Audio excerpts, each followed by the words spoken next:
Hello বন্ধুরা, আমি অমিত আছি তোমাদের সঙ্গে। আর তোমরা শুনছো ভৌতিক কথা, কিছু অনুভূতি এমন যা তোমাদেরও হতে পারে। সঙ্গে রয়েছে নেহা। Welcome back. আজকের এই এপিসোডে তোমরা একদম জমজমাট ঘটনা শুনতে চলেছ। তার মধ্যে একটি ঘটনা তোমাদের অতি পরিচিত, তোমাদের খুবই পছন্দের রেল লাইনকে নিয়ে, মানে রেল লাইন বা ট্রেনের ঘটনা বলতে পারো। আরও যে ঘটনা আছে সেগুলোও তোমাদের দারুণ লাগতে চলেছে। তাই জন্য আজকেও আর বেশি দেরি করব না। তোমরা চুপটি করে বসে পড়ো, সিট বেল্ট বেঁধে নাও, কানে টুক করে হেডফোনটা গুজে নাও। আমরা এখন পাড়ি দিতে চলেছি ভূতের রাজ্যে, যে রাজ্যে পাড়ি দিতে গেলে অবশ্যই টুক করে কানে হেডফোনটা গুজে নিতে হবে। আশা করছি তোমরা গুজে নিয়েছ। চলো এবার আমরা পাড়ি দিই ভূতের রাজ্যে। প্রিয় অমিতদা, আমি বামনগাছি থেকে প্রসেনজিৎ দাস বলছি। তোমার ভৌতিক কথা চ্যানেলে আমি এর আগেও একটা ঘটনা পাঠিয়েছিলাম। এটা আমার দ্বিতীয় ঘটনা। তুমি ওই ঘটনাটা পড়ে শুনিয়েছ। সত্যি বলছি, আমার খুব ভালো লেগেছে। তাই আজ আবারও আরেকটি ঘটনা কালেক্ট করেছি আমাদের পাড়ার এক দাদার কাছ থেকে। দাদার নাম হচ্ছে কার্তিক। এই ঘটনাটা হলো পাড়ারই এক পুকুরকে ঘিরে। পুকুরটার নাম তিনকাটা পুকুর। এই নামকরণের একটি বড় কারণও আছে। এই জায়গায় আগে ছোটোখাটো 3টি পুকুর ছিল, যা 2012 সালে অধিক বৃষ্টিতে বাঁধ ভেঙে 3টে পুকুর একটি পুকুরে পরিণত হয়েছে। আর এই কারণেই তার নামকরণটা হয়েছে। তো বেশি কথা না বাড়িয়ে ঘটনাটি শুরু করছি। আর হ্যাঁ, ঘটনাটি কার্তিকদার ভাষায় লিখছি। সালটা 2020। আমার বয়স তখন 20। সে বছর তিনকাটা পুকুরের ধারে থাকা তেঁতুল গাছটিতে প্রচুর তেঁতুল হয়েছিল। সকালে কিংবা বিকেলে তেঁতুল পারলে লোকের তাড়া খেতে হবে। তাই আমি আর আমার বন্ধু গোপাল ঠিক করলাম, রাতে সবাই যখন ঘুমিয়ে পড়বে তখন যাব আর অনেক তেঁতুল পেরে বাড়িতে নিয়ে চলে আসব। তো যেমন ভাবা তেমন কাজ। ঠিক রাত 12টা কি 1টা নাগাদ গোপাল দরজায় টোকা দেয় এবং আমার নাম ধরে ডাকে। আমি তখন তেঁতুল পারব বলে জেগেই বসেছিলাম। ধুড়মুড় করে উঠে বসে খাট থেকে নেমে বেরিয়ে গেলাম তেঁতুল পাড়ার উদ্দেশ্যে। চারিদিক তখন জনশূন্য, কেবলমাত্র ঝিঝি পোকা এবং বাতাসের আওয়াজ ছাড়া কিচ্ছু শোনা যাচ্ছে না। তিনকাটা পুকুরের কাছে পৌঁছতেই গোপাল কোনো কথা না বলেই শটাং গাছে উঠে পড়ল। আমিও তাকে অনুসরণ করে গাছে উঠে পড়লাম। পূর্ণিমার চাঁদের আলোতে সমস্ত কিছুই পরিষ্কার দেখা যাচ্ছিল। আমিও গোপাল যে যার মতো তেঁতুল পেরে নিজেদের পকেটে পুড়ছি। কিছুক্ষণ পর পকেট ভর্তি হতেই গাছ থেকে নেমে আসতে যাব, এমন সময় গোপাল বলে উঠল, দাঁড়া, কিছুক্ষণ পর যাব। আমি ভাবলাম ঠিক আছে, কিছুক্ষণ বসে তেঁতুল খাবো, তারপর বাড়ি যাব। আপন মনে বসে থেকে পাকা পাকা তেঁতুল খাচ্ছি। ঠিক এমন সময় আমার চোখ গেল গোপালের পায়ের দিকে। দেখলাম গোপালের দুটো পা পেছন দিকে ঘোরানো, অর্থাৎ সামনে গোড়ালি এবং পেছনে পায়ের আঙুল। ভয়ে চিৎকার করে উঠলাম। দেখলাম গোপাল এক পৈশাচিক হাসি দিয়ে বলছে, তেঁতুল খাবি? তেঁতুল? হ্যাঁ? এই বিকট হাসি দেখে আমার শ্বাস যেন থেমে যাচ্ছে। চোখে অন্ধকার দেখছি। সেকেন্ড 10-এর মধ্যেই আমি জ্ঞান হারাই এবং পড়ে যাই পুকুরটাই। ইতিমধ্যে মা আমাকে তার পাশে না পেয়ে খুঁজতে খুঁজতে বাবা এবং জেঠুকে নিয়ে চলে আসে পুকুর পাড়ে এবং আমাকে উদ্ধার করে বাড়িতে নিয়ে যায়। তারপর আমার আর কিছু মনে নেই। আমি সুস্থ হয়ে উঠি প্রায় 1 সপ্তাহ পরে। মায়ের কাছ থেকে জানতে পারি যে তারা যখন পুকুর ধারে পৌঁছই তখন তারা দেখেন যে আমি পুকুরের পাশে থাকা একটা বাঁশের বাঁধানো ঘাটের ওপর বসে একটি কাঁচা মাছ ছিন্ন ভিন্ন করে খাচ্ছি। এরপর জেঠু বাবা সহ পাড়ার আরও কিছু কাকুরা মিলে আমাকে জোর করে ধরে বাড়িতে নিয়ে আসে। কিন্তু আশ্চর্যের বিষয়, আমাকে নাকি 7-8 জন মিলে ধরেও আটকাতে পারছিল না। কিন্তু আমার ঠাকুমা এইসব বিষয়ে অনেক টোটকা জানতেন। তিনি একটা লোহার শিক গরম করে সেটিতে 1 বাটি জল চোবান এবং সেই গরম জল আমাকে জোর করে খাইয়ে দেন। তারপর আমি অনেকটা শান্ত হই এবং সকলে আমাকে বাড়ি নিয়ে যান। সেই রাতের পরের দিন থেকে শুরু হয় তাণ্ডব। সকালে মা ঘুম থেকে উঠে দেখেন আমি নিজেই নিজের চুল ছিঁড়ছি এবং মাথা ঠুকছি দেওয়ালে। তারপর নাকি আমি বলি, আমাদেরকে ছাড়াতে পারবি না, একে সম্পূর্ণভাবে শেষ করে তবেই আমরা যাব। এ কথা শুনে মা কেঁদে ফেলেন। তারপর অনেক ঠাকুরবাড়ি গিয়েও আমি সুস্থ হই না। এরপর আমার বাবা, তিনি একজন পীর বাবাকে চিনতেন। বাবা তাকে ডেকে আনলেন। বাড়িতে পা না রাখতেই তিনি আমাকে দেখে বললেন, এই ছেলের শরীরে 3টে প্রেতের বাস, যাদের নাম বাবু, অঙ্কিত এবং কাপালিক। তারপর তিনি এক যজ্ঞ শুরু করেন এবং বারবার করে তাদেরকে আমার শরীর ছেড়ে দিতে বলেন, কিন্তু তারা রাজি হয় না।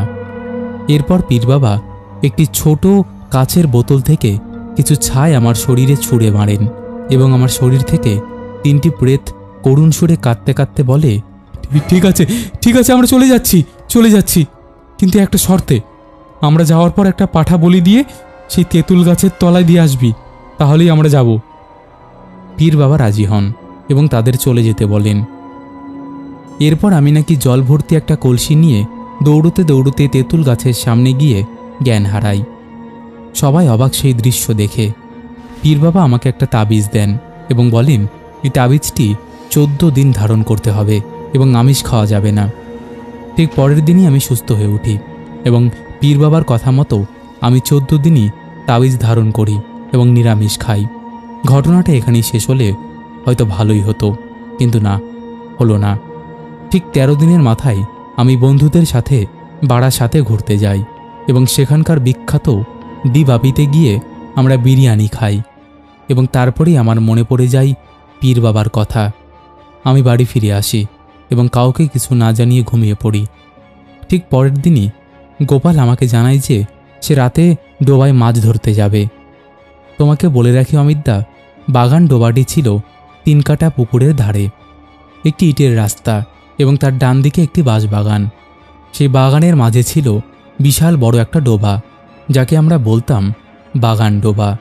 এবং গোপালের কথা থেকে আমরা এটাও জানতে পারি যে সে সেদিন তেঁতুল পাড়তেও আসেনি, তার মা তাকে যেতে দেয়নি এবং সে ঘুমিয়ে পড়েছিল। তো আমি ওকে বললাম, যেসব কথা বাদ দে, রাতের বেলা মাছ ধরতে যাবি কিনা বল।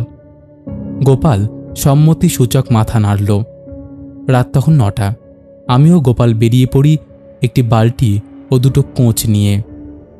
কোঁচ বলতে একটা বাঁশের দণ্ড এবং তার মাথায় অনেকগুলো ছুচালো লোহার রড। তো আমরা বাগান ডোবায় পৌঁছালাম এবং অনেক কুচে মাছ ধরলাম। তোমাকে বলে রাখি দাদা, এক ধরনের মাছ হয় যেটিকে দেখতে একদম সাপের মতো, এগুলোকে আমরা কুচে মাছ বলি। মোটামুটি 12 পিস মাছ ধরার পর হঠাৎই আমি দেখলাম ডোবার ধারে একটি অনেক বড় কুচো মাছ। খুশি হয়ে আমি কোঁচ মারতে যাব, এমন সময় কেউ আমাকে পেছন থেকে ঠেলা দেয় আর আমি কাদায় পড়ে যাই। আমি রেগে গিয়ে বলি, কিরে গোপাল, একটা মাছের জন্য তুই আমাকে ঠেলা দিলি? পেছন ঘুরে দেখলাম গোপাল আমার থেকে প্রায় 20 হাত মতন দূরে দাঁড়িয়ে। তাহলে প্রশ্নটা হচ্ছে, আমাকে ঠেললো কে? কিছুক্ষণ মাছ ধরতে ধরতে গোপাল বলে ওঠে, কার্তিক, তুই আমাকে গালাগাল দিলি নাকি? আমি বললাম, কই না তো। তখনই দুজনে শুনতে পেলাম এক হাসির আওয়াজ এবং দেখলাম বাঁশ গাছের ডালে কেউ পা ঝুলিয়ে বসে আছে। দেখেই বোঝা গেল সে খুবই লম্বা এবং হাসির আওয়াজ শুনে বুঝতে পারলাম যে সে এক বয়স্ক পুরুষ মানুষ। 7-5 না ভেবে দুজনে বালতি হাতে নিয়ে দৌড় দিলাম। বাড়ি গিয়ে সবাইকে সমস্ত ঘটনা খুলে বললাম। ঠিক পরের দিনই বাবা সেই পীর বাবাকে ফোন করে সমস্ত কথা বলেন এবং তাকে বাড়িতে ডেকে আনেন। পীর বাবা আমাকে আবার একটা তাবিজ দেন এবং বলেন চিরকাল এই তাবিজটা পড়ে থাকতে, এবং তার কথা মতো সেই তাবিজটি আমি এখনও পড়ে আছি। কিন্তু সেই দিন আমরা যখন বালতির ঢাকনা খুলেছিলাম, আমরা দেখেছিলাম যে বালতিতে একটি মাছও নেই। বালতিতে পড়ে রয়েছে ফোঁটা ফোঁটা রক্ত। বর্তমানে আমি এখন সুস্থ। তো দাদা, এই ছিল আমার পাড়ার এক দাদার সাথে ঘটে যাওয়া সত্য ঘটনা। পছন্দ হলে ঘটনাটি ভৌতিক কথা পরিবারে পড়ে শুনিও। ভালো থেকো, ঘটনা শোনার অপেক্ষায় রইলাম। তো বন্ধুরা, এই ছিল আজকের প্রথম ঘটনা। সত্যি ঘটনাটাতে একটা ঠাকুমা দাদুর ঘটনার গল্পের একটা স্বাদ আছে। কি বলো তোমরা? আমরা কিন্তু ঠাকুমা দাদুর কাছ থেকে ঠিক এমন টাইপেরই গল্প শুনতাম, যেগুলো আমি সবথেকে বেশি শুনেছি আমার জেঠুর কাছ থেকে। তখন ঘটনা শোনার একটা আলাদা মজা ছিল। সন্ধেবেলা পড়াশোনা তাড়াতাড়ি কমপ্লিট করে কখন গিয়ে জেঠুর কাছে বা ঠাকুমা দাদুর কাছে বসবো ভূতের ঘটনা বা ভূতের গল্প শোনার জন্য। সেই ফিলিংসটা হয়তো যারা ঠাকুমা দাদুর কাছে গল্প শোনেনি তারা কোনো দিনও পাবে না, সেটা পসিবল না। সেটার একটা আলাদাই আমেজ ছিল।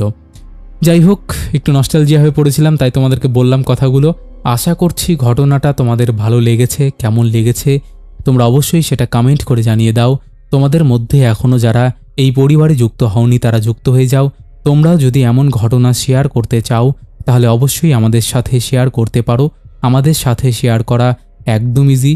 আমাদের হোয়াটসঅ্যাপ নাম্বার থেকে শুরু করে সমস্ত সোশ্যাল মিডিয়ার লিঙ্ক তোমরা ডেসক্রিপশন সেকশনে পেয়ে যাবে। তো আর দেরি কিসের? তাড়াতাড়ি কন্ট্যাক্ট করে নাও। চলো আর কথা বাড়াচ্ছি না, এবার আমরা শুরু করছি পরের ঘটনা। হ্যালো অমিতদা, কেমন আছো? আমি হাওড়া থেকে বিজয় বলছি। আগে আমি একটা ঘটনা পাঠিয়েছিলাম, তুমি সেটা ভৌতিক কথা পরিবারে পড়ে শুনিয়েছিলে। আজকে যেই ঘটনাটা পড়ে শোনাবো সে ঘটনাটা ঘটেছিল আমার এবং আমার 4 বন্ধুর সাথে। আমরা গেঞ্জির কারখানায় কাজ করি। তো সারা সপ্তাহ কাজ করার পর ছুটির দিন বন্ধুরা মিলে ঘুরে আসি কোথাও থেকে সবাই মিলে। তো একদিন সবাই বলল, চল আমরা সবাই মিলে কোথাও একটা যাব। আমি বললাম, তাহলে বেশি দূরে যেতে পারবো না, চল আমাদের পাশের পাড়ায় যে মাঠটা আছে ওখানেই যাব, সেখানে ফিস্টি করব। ফিস্টি বলতে এখানে পিকনিক করার কথা বলা হয়েছে। একটা বন্ধু বলল, যাব তো, কিন্তু বট গাছের তলায় কিন্তু যাব না। অমিতদা, তোমাকে একটা কথা বলে দিই, আমরা যে মাঠে ফিস্টি করতে যাচ্ছি সেই মাঠে একটা পুরনো বট গাছ আছে। সে বট গাছটা অনেক পুরনো। ওই বট গাছের পাশে অনেক বাচ্চাদের কবর দেওয়া হয়। তারপর আমরা বন্ধুকে বললাম, ঠিক আছে চল যাই, তারপর দেখা যাবে। আমরা বেরিয়ে পড়লাম। ওখানে গিয়ে আমার এক বন্ধু বলল, চল আজকে তাহলে বট গাছের তলায় বসা যাক। একজন বলল, তোদের কি মাথা খারাপ হয়ে গেছে? ওই বট গাছের তলায় যেতে চাইছিস? একজন বলল, আমি যাব না। তার পরিপ্রেক্ষিতে আমরা বললাম, কেন রে, আমরা তো সবাই যাচ্ছি, তোর কিসের ভয় এত, চল না। তারপর সবাই মিলে বলাতে সে রাজি হলো। আমরা সবাই বললাম, বেশি দেরি হবে না, আমরা ফিস্টি করবো আর চলে আসব। সব ঠিকই চলছিল। বটগাছের পাশে একটা বড় পুকুর আছে। আমার এক বন্ধুকে বললাম সেখান থেকে 1 বালতি জল নিয়ে আসতে। তো সে বলল, ঠিক আছে আমি যাচ্ছি। বেশ ভালোই অন্ধকার হয়ে গিয়েছিল। ঠিক তখন হালকা হালকা বৃষ্টিও পড়ছিল। সে সেখান থেকে 1 বালতি জল নেওয়ার সময় এক মেয়েকে দেখতে পায়। সে নাকি নূপুর পরে হাঁটছিল। সে প্রথমে মনের ভুল ভেবে এগিয়ে যায়। একটু এগিয়ে গিয়ে দেখে একটা মেয়ে দাঁড়িয়ে আছে। সে মেয়েটিকে জিজ্ঞেস করে, তুমি এখন এখানে কি করছো? মেয়েটি কথার কোনো উত্তর দেয় না। মেয়েটি জঙ্গলের দিকে চলে যায়। তারপরও আমাদের কাছে চলে আসে। ও আমাদেরকে বলে, জানিস আমি যখন জল তুলতে গিয়েছিলাম তখন একটি মেয়েকে দেখলাম। আমরা বলি, ধুর তুই ভুল দেখেছিস। তারপর আমরা আমাদের মতো থাকি। কিন্তু এক বন্ধু হঠাৎ করে খেতে খেতে মুখ থেকে খাবার বের করে ফেলে। তার কিছুক্ষণের মধ্যেই প্রচণ্ড দমকা বাতাস আসে। এসে হঠাৎ করে খাবার সাবার সব ছন্ন বিচ্ছিন্ন করে দেয়। আমরা সবাই বললাম, কি হচ্ছে এসব আমাদের সাথে? ওই বন্ধুটা বলল, আমি তোদেরকে বলেছিলাম এখানে আসিস না, তোরা আমার কথা শুনলি না তো, চল চল আমরা চলে যাই। কিরে যাবি? এখন তো খুব বৃষ্টি হচ্ছে, চল। চারিদিকে প্রচণ্ড বৃষ্টি হচ্ছিল, পুরো জল জমে গেছে। আমরা দিনের আলো ছাড়া যেতে পারবো না। আমরা সেখান থেকে বেরিয়ে একটা ফাঁকা জায়গায় যাই। আমরা সেই জায়গাতে খেয়াল করি অনেক কবর দেওয়া আছে। তারপর আমরা বেরিয়ে আসতে চাইলে আমরা কেউ বেরোতে পারছি না। কেউ মনে হয় আমাদের সারা শরীর অবশ করে রেখেছে। আমরা আবার সবাই দেখি একটি মেয়ে নূপুর পরে আমাদের দিকে এগিয়ে আসছে। এই দেখি আমার ওই বন্ধুটা বলল, তোদেরকে আমি বলেছিলাম আমি একটা মেয়েকে দেখেছি, তোরা আমার কথা কেউ বিশ্বাস করিসনি, দেখ এবার তোরাও দেখ ভাই। আমরা অনেক দূর থেকে দেখছি একটি মেয়ে আমাদের দিকে এগিয়ে আসছে। তারপর আমরা দেখি কিছু লোকজন টর্চ নিয়ে আমাদের দিকে এগিয়ে আসছে। আমরা বেহুশ হয়ে পড়লাম। তারপর সকাল হতে দেখি আমি ঘরে শুয়ে আছি। আমার মা বাবাও সব বন্ধুদেরকে নিয়ে চলে এসেছে। আমার বন্ধুরা সবাই বাড়ি চলে গেছে। আমি তারপর আমার মা বাবাকে জিজ্ঞেস করলাম আমরা কোথায় ছিলাম। আমার বাবা মা বলল, তুই তোর বন্ধুদের সাথে মাঠে পড়েছিলিস বেহুশ হয়ে। এরপর সব বন্ধুরা মিলে পরের দিন দেখা করি। সবাইকে বলি যে সবাই ঠিক আছে কি না। সবাই বলল আমাদের ওই জায়গায় যাওয়াটা ঠিক হয়নি। তারপর আমরা সবাই এক তান্ত্রিকের কাছে গিয়ে সমস্ত ঘটনা বলেছিলাম। তখন ওই তান্ত্রিক বাবাজি বলল, তোরা ওই জায়গায় গিয়ে ঠিক করিসনি, তোদেরকে আমি একটা করে তাবিজ দিচ্ছি, তোরা সব সময় পড়ে থাকবি। তারপর আমাদের সঙ্গে আর কিছু হয়নি। অমিতদা, এই ঘটনাটা যদি ভালো লাগে ভৌতিক কথা পরিবারে পড়ে শোনাবে। ইতি বিজয়। তো বন্ধুরা, এই ছিল দ্বিতীয় ঘটনা। জানি ঘটনাটা অতটা ইউনিক না, বাট যেহেতু আমি সবার ঘটনায় শোনাই, তাই যখনই দুটো বড় ঘটনা থাকে তখনই একটা ছোট অথচ ভালো যেগুলো ঘটনা সেগুলো আমি শুনিয়ে দিই। আশা করছি এই ঘটনাটিও তোমাদের ভালো লেগেছে। যাই হোক, আর কথা বাড়াচ্ছি না, এবার আমরা শুরু করছি পরের ঘটনা। হাই অমিতদা, আমি পায়েল বলছি বারাসাত থেকে। এর আগে তোমাকে কোনোদিনও ঘটনা পাঠাইনি, কিন্তু আবার সাহস করে পাঠাচ্ছি। আশা করি তোমার ঘটনাটা ভালো লাগবে।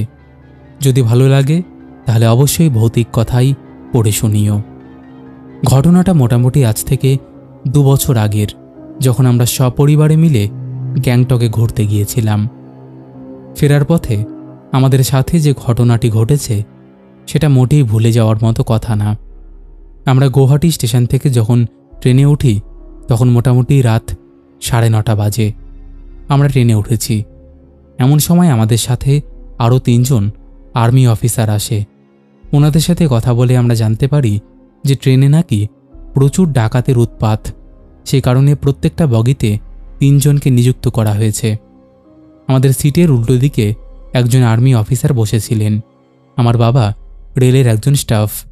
বাবা ওনার সাথে কিছু সৌহার্দ্যপূর্ণ আলোচনায় একটা সময় ওনাকে জিজ্ঞাসা করে বসে যেখানে ডাকাতি ঠিক কোন জায়গাটায় হয়। তখন উনি উত্তর দিলেন যে আমি আপনাকেই বলছি, কারণ আপনার উপর বিশ্বাস রয়েছে যে আপনি রেলের বদনাম হতে দেবেন না। তখন আমরাও এক মনে ওনার কথা শুনতে লাগলাম।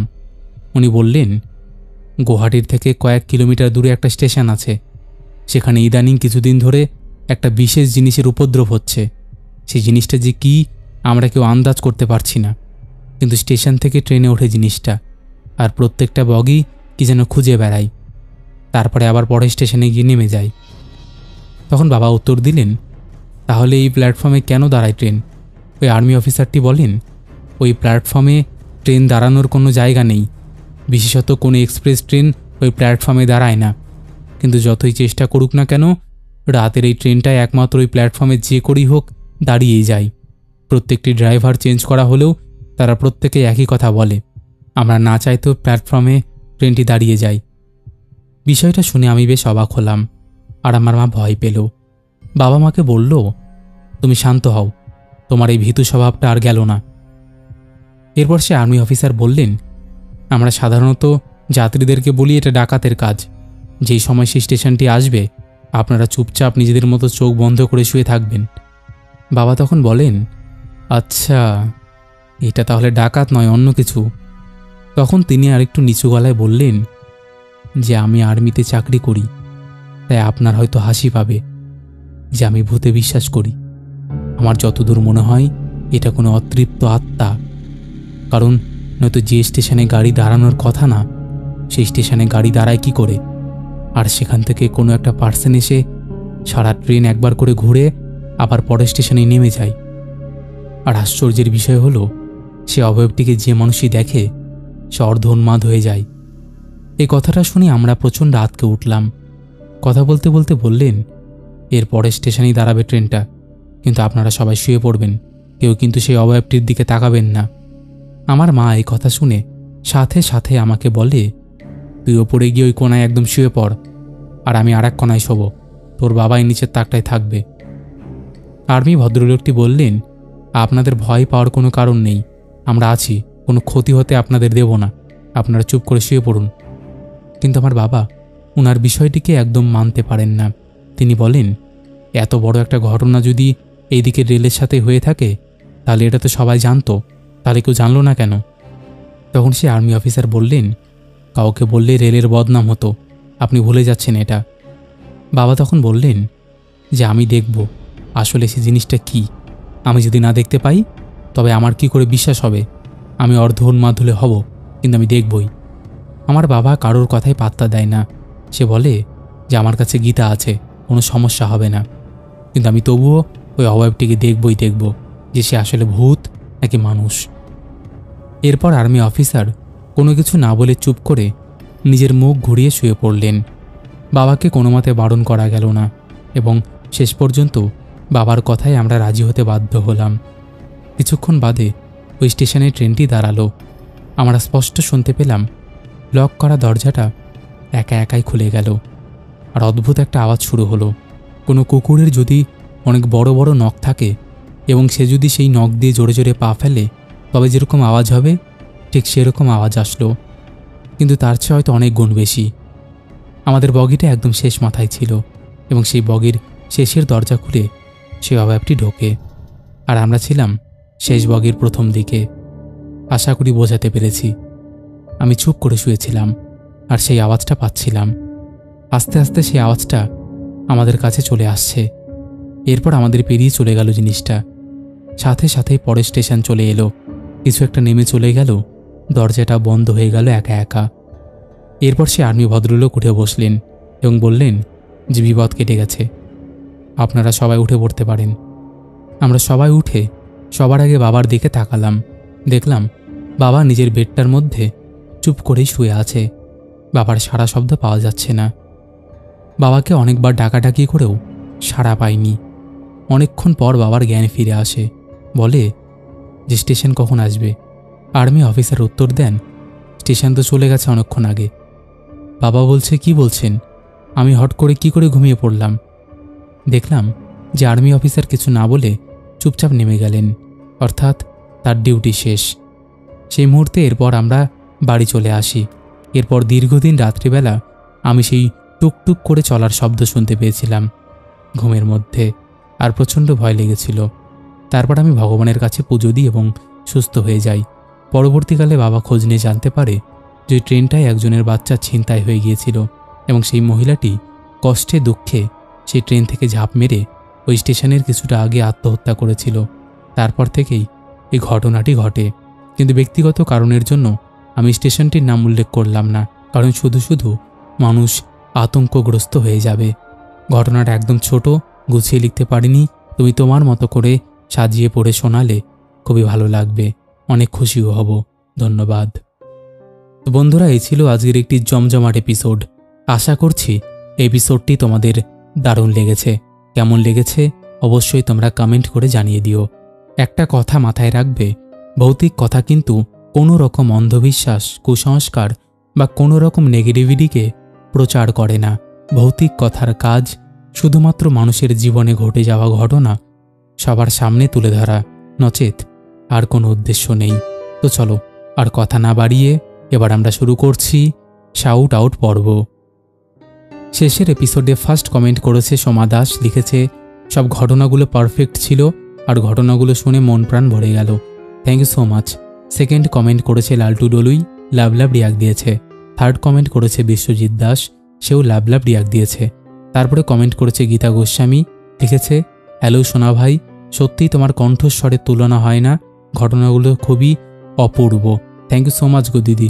তারপরে কমেন্ট করেছে অনিকেত কুণ্ডু, বিজয় দে, মনিকা ত্রিপুরা, নীলাঞ্জন নাথ, মৌমিতা পাল, রিমি বর্মন, সোমা জানা, চুমকি ঘোষ, বিজন চৌধুরী, বিকি বাগচি, ভারভেনা বিশ্বাস, ডিজে ভ্লগার অনিশ লিখেছে তোমার এই ঈশ্বর প্রদত্ত কণ্ঠের অপেক্ষায় ছিলাম আর এপিসোড আসা মাত্রই প্রস্তুত হয়ে গেলাম ভূতের রাজ্যে পাড়ি দেওয়ার জন্য।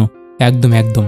তারপরে কমেন্ট করেছে তনু সুবীর, স্বপ্না বাজেল, বিদিশা ঘোষ, ইউজার মাম, সুপ্রিয়া দাস, আশিস কোলে, পাপড়ি দোলা, ইন্দ্রাণী রয়, সমীর ঘোষ, দীনেশ রয়, কাকুলি সর্দার, অক্ষয় অধিকারী, অমিতা ঠাকুর, বিডাব্লিউ সায়ন গেমিং, সুদীপ্তা ব্যানার্জি, জয় বণিক, সঙ্গীতা ডলুই, প্রেরণা, উত্তম মণ্ডল, জয়া দে, অরিন্দম গাঙ্গুলি লিখেছে নবদ্বীপ থেকে ঘুরে এলাম 2 দিন হলো, তোমার প্রত্যেকটা গল্পই আমার দারুণ লাগলো। Thank you so much.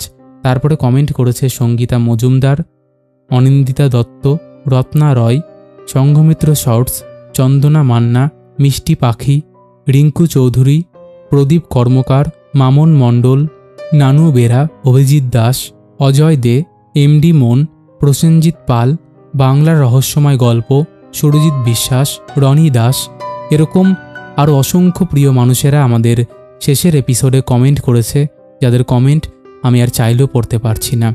তো আজকের মতন এখানেই শেষ করছি। আবার দেখা হবে নতুন কোনো ঘটনা নিয়ে।